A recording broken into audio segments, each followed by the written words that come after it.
Kami dari kelompok 9 akan menjelaskan tentang analisis manajemen risiko pada PT Unilever Indonesia Tbk. Yang pertama, analisa risiko bisnis. Latar belakang, Unilever dibentuk pada 2 September 1929 dari menggabungkan dua perusahaan besar yaitu Margarine Uni.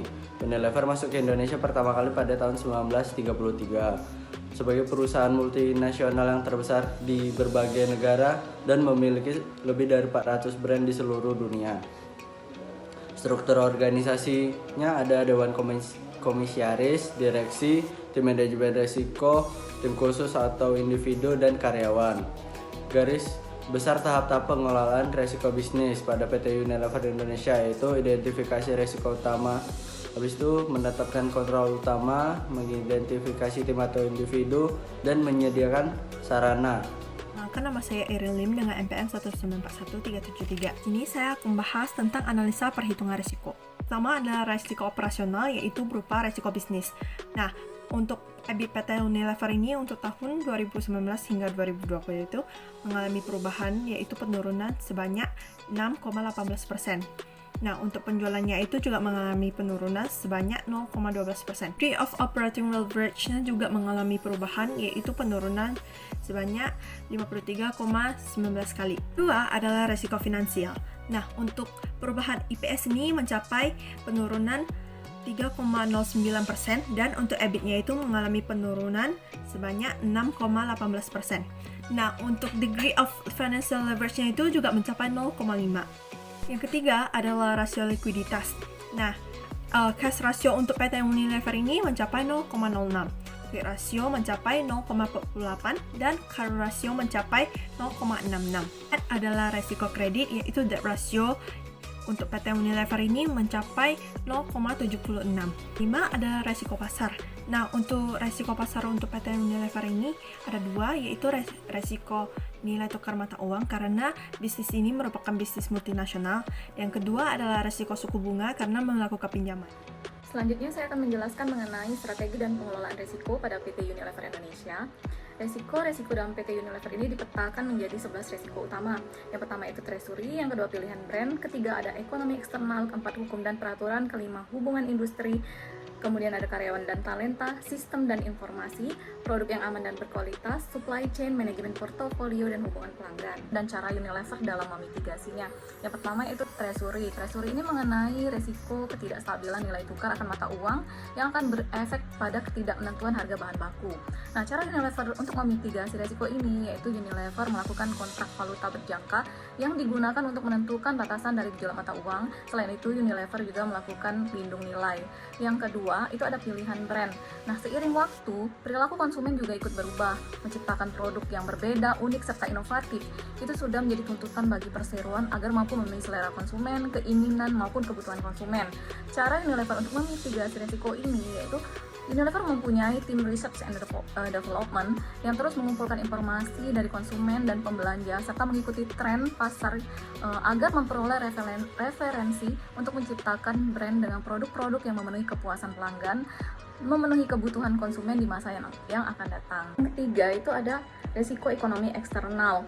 Nah, perubahan kondisi ekonomi baik lokal maupun global itu akan berpengaruh terhadap permintaan suatu produk yang kemungkinan bisa saja mengalami penurunan. Nah, kebijakan pemerintah terkait pajak, stimulus fiskal, dan pengontrolan terhadap harga tentu berpengaruh pada profit dan tingkat pertumbuhan operasi perseroan secara lokal. Cara Unilever untuk memitigasi resiko ini yaitu Unilever membentuk portofolio yang beragam dan fleksibel dengan model bisnisnya, membuat perseroan itu lebih mudah menyesuaikan portofolio menjadi cepat respon ketika terjadi pelemahan ekonomi dengan segera melakukan pembaruan inovasi agar dapat mengikuti konsumen yang juga berubah. Yang keempat, ada risiko terhadap aspek hukum dan peraturan. Pelanggaran terhadap berbagai aturan dan hukum yang berlaku, baik yang bersifat global, regional, maupun lokal, itu akan menyebabkan kerugian bagi perseroan dan berpengaruh buruk pada reputasi perusahaan.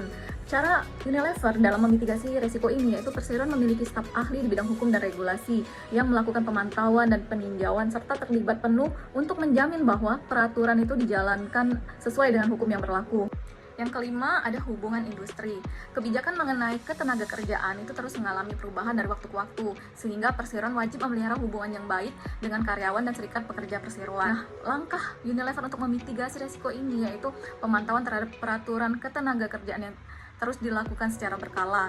Perseroan juga memelihara hubungan dan komunikasi yang baik dengan serikat pekerja. 6 itu ada resiko terhadap karyawan dan talenta. Apabila karyawan tersebut pergi dari perusahaan, itu akan mengakibatkan kurang baik terhadap perusahaan ke depannya. Nah, cara Unilever untuk memitigasi resiko ini yaitu Komite SDM Perseroan juga memiliki tugas untuk melakukan identifikasi terkait berbagai kriteria kemampuan dan keterampilan yang diperlukan di masa yang akan datang, sehingga diperoleh personal yang sesuai. Selain itu juga diciptakan program pemantauan kinerja dengan tujuan agar talenta-talenta terbaik itu dapat ditarik dan dipertahankan. Yang ketujuh itu ada risiko terkait sistem dan informasi. Nah, dalam berhubungan dengan pemasok hingga ke konsumen, interaksi elektronik itu telah digunakan oleh perseroan, sehingga dibutuhkan sistem infrastruktur TI dan sistem yang handal serta aman. Terganggunya sistem akibat terhambatnya berbagai area bisnis itu akan menghambat penjualan, produksi, dan cash flow. Yang menjadi prioritas tertinggi dalam sistem ini adalah pembatasan terhadap informasi rahasia perseroan serta pemisahan tugas. Nah, cara Unilever untuk memitigasi resiko ini yaitu sistem global digunakan untuk melakukan kontrol dan pelaporan jika terdapat akses yang menuju sistem vital, di mana setiap tahunnya dilakukan pengujian terhadap sistem. 8 itu mengenai produk yang aman dan berkualitas. Bahan baku yang digunakan dalam proses produksi itu kemungkinan bisa saja terjadi kesalahan dan resiko. Nah, misalnya terjadinya kontaminasi, adanya produk yang cacat, dan jenis kegagalan lainnya. Nah, untuk memitigasi resiko ini, perseroan itu mempunyai prosedur dan pengontrolan kualitas produk dari awal hingga akhir. Nah, untuk pemasok juga harus memiliki sertifikat dan barang yang diterima itu tetap dipantau kualitasnya sesuai dengan standar kualitas tinggi yang telah ditetapkan oleh perseroan. Yang kesembilan itu supply chain, meliputi perolehan bahan baku, pabrik yang efisien, dan kecepatan distribusi produk menuju pelanggan. Rantai pasokan memiliki potensi risiko, dampak lingkungan, kecelakaan industri, hingga gangguan lain yang berpengaruh pada pengiriman produk hingga produk tersebut sampai ke tangan konsumen.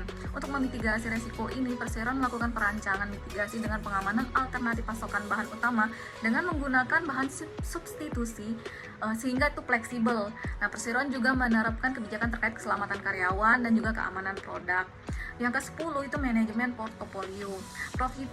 Profitabilitas disertai dengan pertumbuhan bisnis secara terus-menerus itu adalah hasil dari perluasan kategori, area penjualan, dan portofolio saluran penjualan. Kesempatan untuk meraih pertumbuhan margin dapat hilang apabila perseroan tidak melakukan investasi secara strategis. Nah, untuk memitigasinya itu perancangan dan strategi bisnis perseroan itu dibuat dengan berfokus terhadap hal-hal yang dampaknya paling optimal. Misalnya, lebih konsen kepada segmen pasar yang berpotensi bagus. Nah, untuk kegiatan pengakuisisian akan dilakukan evaluasi secara jelas dan teliti terlebih dahulu. Yang ke-11 itu ada resiko hubungan dengan pelanggan. Nah, keberhasilan membangun hubungan yang erat dengan pelanggan itu dapat mempengaruhi pertumbuhan bisnis secara berkesinambungan. Untuk memitigasinya, itu Unilever membangun hubungan bisnis di seluruh saluran penjualan selalu dikembangkan dan dipertahankan, mulai dari pedagang kecil yang dijangkau melalui distributor hingga ke pengecer multinasional besar. Perseroan juga masuk ke dalam e-commerce. Nah, itu untuk menjangkau pelanggan baru secara lebih luas dengan meninjau kebiasaan konsumen saat ini. Nah, dari ke-11 resiko utama tadi, itu Unilever mengelolanya dengan menerapkan suatu strategi. Nah, strateginya adalah sebagai berikut. Yang pertama itu antisipasi dan prosedur pemulihan dalam keadaan darurat. Nah, Unilever membentuk tim tanggap darurat khusus. Misalnya, tim ini akan menanggulangi resiko akibat dari gangguan bisnis yang sangat parah. Contohnya itu bencana banjir, kebakaran, terjadinya unjuk rasa, maupun bencana lainnya termasuk juga insiden keamanan informasi. Berikutnya itu ada pengelolaan resiko yang berkaitan dengan pengendalian internal, meliputi dari resiko operasional, finansial, strategi, sosial, lingkungan, dan juga resiko yang terjadi akibat adanya regulasi pemerintah yang baru. Unilever juga menerapkan asuransi aset perusahaan. Nah, pengalihan resiko kepada pihak asuransi ini juga diimplementasikan terhadap semua aset perusahaan termasuk mesin, bangunan, maupun aset yang sedang dibangun di pabrik-pabrik Unilever yang berlokasi di Rungkut, Cikarang, kantor pusat, termasuk juga depo yang berada di seluruh Indonesia. Nah, aset persediaan yang bernilai 2,5 triliun juga diasuransikan sebagai upaya meminimalkan kemungkinan kerugian akibat dari bencana alam, kebakaran, ataupun resiko-resiko lainnya. Selain resiko terhadap perusahaan, Unilever juga memikirkan resiko terhadap lingkungan. Nah, jadi ada tanggung jawab sosial terhadap lingkungan. Unilever itu mengelola terkait aktivitas perseroan yang berdampak buruk terhadap lingkungan lingkungan, kebersihan, kesehatan melalui Unilever Sustainability Living Plan atau USLP. Nah, mulai dari pengadaan bahan baku yang bersumber dari petani, proses produksi, hingga ke konsumen. Selain dari resiko-resiko tadi, yang tak kalah penting dan sedang dihadapi saat ini yaitu resiko terkait COVID-19. Nah, melalui manajemen prosedur keselamatan dan kesehatan karyawan, perseroan mengambil tindakan tambahan di pabrik agar meminimalkan resiko, mencakup dengan pengimplementasian strategi baru dan protokol kebersihan tambahan. Kesimpulan, melalui manajemen risiko yang baik, PT Unilever Tbk memiliki langkah-langkah yang cerdas untuk meminimalkan potensi kerugian, baik secara kinerja keuangan dari internal maupun yang tidak terduga. Sarannya, kemampuan Unilever dalam mengelola risiko memang tidak perlu diragukan lagi. Hal ini menjadi salah satu faktor yang membawa Unilever menguasai pasar consumer goods hingga saat ini. Sekian dari kelompok kami, jika ada kesalahan mohon dimaafkan. Terima kasih.